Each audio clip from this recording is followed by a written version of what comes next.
She is proud of her school and wants all the beauty here captured. Victoria Serunkuuma Kisarale, commonly known as Kisa among the students, is the headmistress of Gayaza High School, home to 1,116 girls. She is free with the girls and keeps the communication lines open.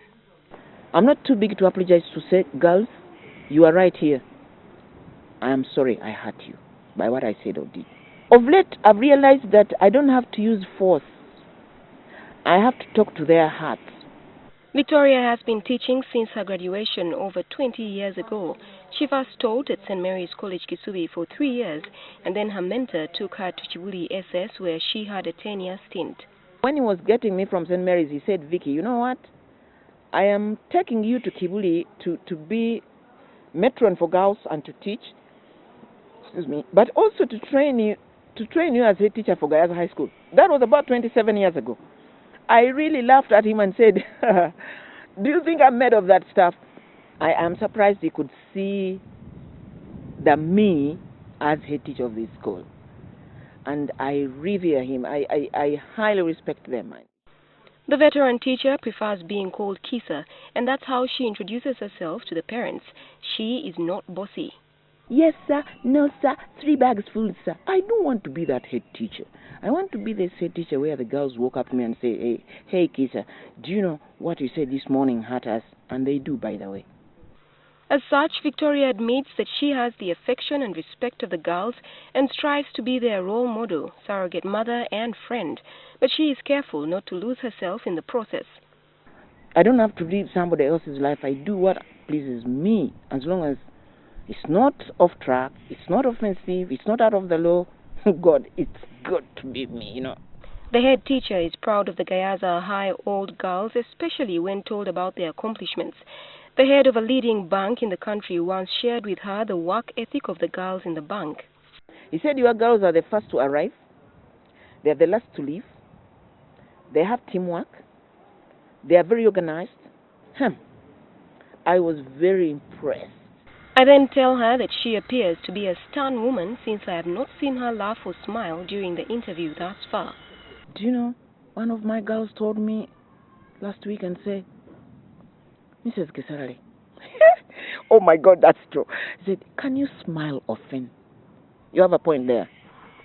God, I should laugh. I should smile and make it hilarious. Victoria says in her job, the toughest time is the admission period, when about 8,000 parents whose children have not qualified for admission flock her office seeking favors by flaunting their status in society. Everyone says, okay, I know Vicky. She must admit my daughter. That's a tall order. And you end up not admitting their daughter. And they spew their filth, verbal and otherwise.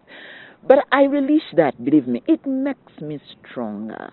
I just want to keep them logging on. It makes me stronger. I'll be lost without them anyway.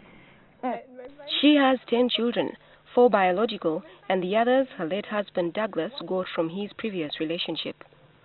The couple was together for exactly 9 years and 6 months before Douglas passed on. I lost Douglas to be 21 years this year. It is strange, but maybe his passing on made me stronger. You know, it's the storms that build sailors. She has fond memories of their marriage. What kept them together? Their ability to read and debate issues. Could speak and dissect and agree or disagree. It was cool. Victoria is concerned that this is lacking in many relationships today, where couples seem to be in a hurry. You don't begin climbing steps from step 100. By the way, the law of nature brings you down to step 1. You look at a Vicky today. It has taken me 32 years to make me me professionally, and 55 years to make me me. For her, once a teacher, always a teacher. There is that urge to always pass on knowledge anytime, anywhere. With parenting, it's a 24-hour job, and you use the chance anytime, classes anywhere. Her mother was a disciplinarian. Should ken me, should say, why am I kenning you? You say it 3 times, and I would be left without doubt that actually I deserve it. Victoria Kisarale turns 55 this year, but she regrets one thing in her life. I was not wired into saving every coin. somebody should have done it when I was 1 year old to teach me the saving culture and subsequently investing. I should be Donald Trump or Bill Gates. That's what I believe I should be. From childhood, her parents taught them to work hard. The children had to dig from dawn to dusk. It made me extremely resilient. So when someone tells me that they are tired, I don't understand them. She is an avid reader, a culture she wants to promote. She credits her late husband for this habit. Douglas told me, Vicky, your profession is a very dicey one. You move from home to class, from home to class.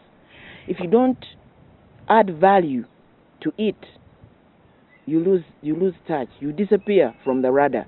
Victoria is currently reading a book about Louis Zamperini, an American prisoner of war in World War II of 1939 to 1945. He was tortured, and the guy who tortured asked him at a certain time, he said, why is it that you don't break? That is the me, by the way, I want to be. She was born in Serunkuuma near Kampala. Both her parents have since passed on. Victoria believes that the biggest gift they gave her was growing up with both of them. Both of them had their strengths, indeed we do, and their challenges, but I think we soak up the best from both corners. She finds it frustrating that many measure a child's brilliance on their classroom performance. There are 7 billion people on planet Earth here. Believe me, there are 7 billion gifts.